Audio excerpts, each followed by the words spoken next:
Today we are going to be working on our final section, which is watercolor. Remember, if you have any remaining sections after these 8 different drawing and painting techniques we have practiced, you are welcome to fill them with one of the techniques you liked. You are welcome to fill them in your own way. So today, with our final space, we are going to be using watercolors. We have our basic watercolor palettes. And we always use the yellow handled brushes for watercolor. So I have a cup of water, I have my yellow handled brush, I have my Wednesday drawing out, and I have my watercolor palette. So for today, you might want to continue your color scheme that you have so far. You might want to try some new colors. When working with watercolor, I like to take my brush and put a couple of drops in the colors I would like to use.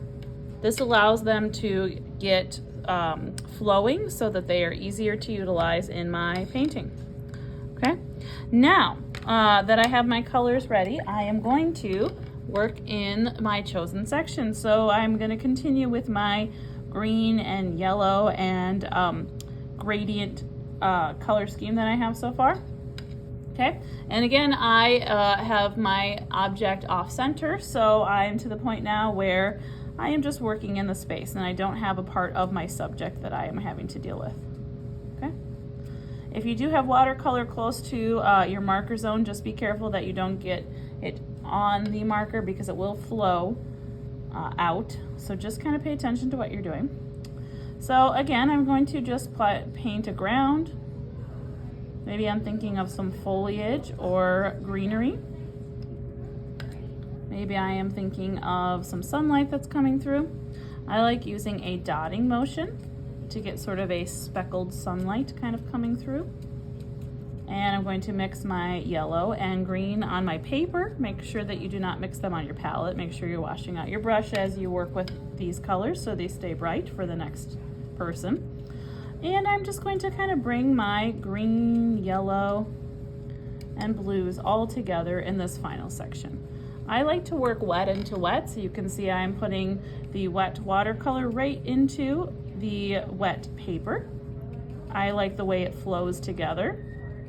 I'm controlling where it goes by making sure to carefully only wet the section I am working on. And again, I'm using sort of a dotting-like motion to get a fun sort of impressionistic look. Dabbing the colors, overlapping the colors, washing out my brush. I'm going to add a little bit more yellow here. So rather than swiping it, I am dotting it on there. And this is very common of the impressionistic style artwork. We see big splotches of colors. We see a lot of use of light. We see a lot of overlapping. And we can see the brush strokes left behind by the artist. It is not meant to look seamless or photo-like. Okay, so I'm going to continue all the way to the edges with my chosen watercolors, and again using a dotting or dabbing like motion. Again, I've chosen colors that are next to each other on the color wheel because I know they're going to overlap nicely. Okay, thank you for listening.